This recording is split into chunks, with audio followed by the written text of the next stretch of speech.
उत्तराखंड में अवैध मदरसों पर कार्रवाई लगातार जारी है। प्रदेश में अब तक 220 से ज्यादा अवैध मदरसों के खिलाफ कार्रवाई की जा चुकी है। इस बीच मदरसों को लेकर वक्फ बोर्ड के अध्यक्ष शादाब शम्स का एक बड़ा बयान सामने आया है। उन्होंने साफ कर दिया है कि मदरसों में अब मुस्लिम धर्म से जुड़ी चीजों को नहीं पढ़ाया जाएगा, दीनी तालीम नहीं दी जाएगी। देखिए रिपोर्ट। उत्तराखंड के मदरसों को हाईटेक बनाने और गुणवत्तापूर्वक शिक्षा मुहैया कराने को लेकर मदरसा बोर्ड और वक्फ बोर्ड अब आमने सामने आ गए हैं। हालांकि दोनों का कहना है कि बेहतर शिक्षा के लिए वो अपने अपने स्तर से प्रयास कर रहे हैं। बता दें कि उत्तराखंड में 415 मदरसे संचालित हैं, जिनमें से 117 मदरसे उत्तराखंड वक्फ बोर्ड के अधीन हैं। अब वक्फ बोर्ड द्वारा संचालित 117 मदरसों में उत्तराखंड बोर्ड के पाठ्यक्रम पढ़ाए जाएंगे। इन पाठ्यक्रम में भगवान राम, कृष्ण, गुरु नानक देव और बाबा साहब भीमराव अंबेडकर के बारे में पढ़ाया जाएगा। वक्फ बोर्ड के अध्यक्ष शादाब शम्स ने कहा कि 117 मॉडर्न मदरसों में उत्तराखंड बोर्ड के सिलेबस ही पढ़ाए जाएंगे। उन्होंने साफ किया कि अब मदरसों में तैतानिया, फोकानिया, मुंशी, मौलवी जैसी चीजें नहीं पढ़ाई जाएंगी। बच्चों को वही पढ़ना है जो उत्तराखंड बोर्ड में है। बिल्कुल सही है। दो सिलेबस एक मदरसे में नहीं चल सकते। अब अगर मदरसा बोर्ड पढ़ाएंगे तो उत्तराखंड बोर्ड नहीं पढ़ा पाएंगे, और इसलिए हमने बिल्कुल तय किया है कि हम उत्तराखंड का बोर्ड पढ़ाएंगे, उत्तराखंड का सिलेबस पढ़ाएंगे। उत्तराखंड का आम बच्चा, जो मेरे उत्तराखंड का बच्चा पढ़ रहा है, वही मदरसे का बच्चा भी वही एजुकेशन हासिल करेगा, और उसी एजुकेशन में वो श्री राम को भी पढ़ेगा उस मॉडर्न मदरसे में, क्योंकि हमारे जो सिलेबस है उत्तराखंड का, उसमें श्री राम भी हैं, श्री कृष्ण भी हैं, गुरु नानक देव भी हैं, डॉक्टर बाबा साहब भीमराव अम्बेडकर भी हैं। हम नहीं पढ़ाएंगे ना तैतानिया, फोकानिया, पंजुम, मुंशी, मौलवी, मौलिम, ये नहीं चाहिए भाई। हमें हमारे ज्ञान पे रहने दो, नहीं चाहिए हमें ये ज्ञान। हम मदरसा बोर्ड से भी, उनकी लाइन अलग है, हम कंट्रोवर्सी ना हो जाए इसलिए मैं उनकी लाइन पे नहीं जाऊंगा। वो उनकी एजुकेशन है, वो दें अपने मदरसों में।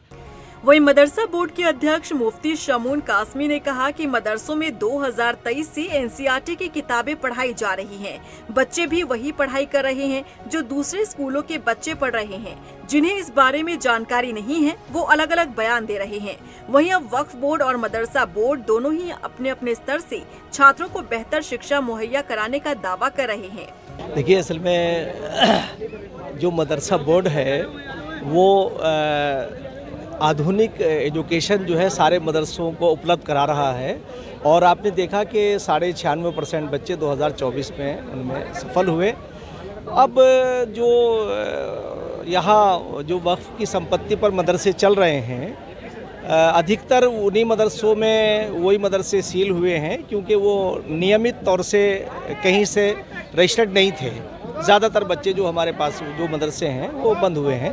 तो ये तो मैं नहीं समझता हूँ कि जो एक और सब्जेक्ट आया तहतानिया, फोकानिया और उसका, तो आपको बताएं कि ये बिल्कुल जैसे गुरुकुलम के अंदर धर्मशास्त्र की एजुकेशन होती है और उसमें उसके साथ आधुनिक एजुकेशन दी जाती है। हमने आधुनिक एजुकेशन को धार्मिक एजुकेशन के साथ साथ जोड़ा है।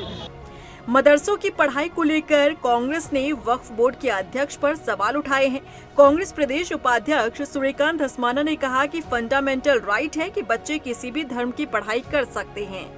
देखिए, उनको इतना ज्ञान होना चाहिए कि दीनी तालीम और दुनियावी तालीम दो अलग अलग चीज़ है। जो बच्चे दीनी तालीम चाहते होंगे उनको शादाब शम्स तो क्या, हिंदुस्तान का कोई भी बड़े से बड़ा नेता रोक नहीं सकता। ये हमारे संविधान ने हमको अधिकार दिया है कि हम किस मज़हब को प्रैक्टिस करें, हम किस धर्म को माने। राइट ऑफ रिलीजन ये हमारा फंडामेंटल राइट है।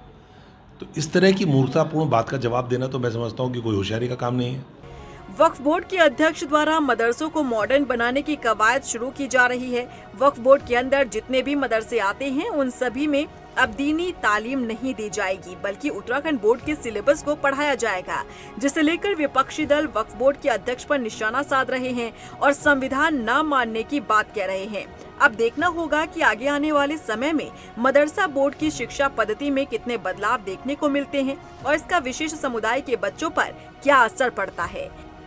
रफ्तार मीडिया के लिए देहरादून से सुशांत सिंह की रिपोर्ट।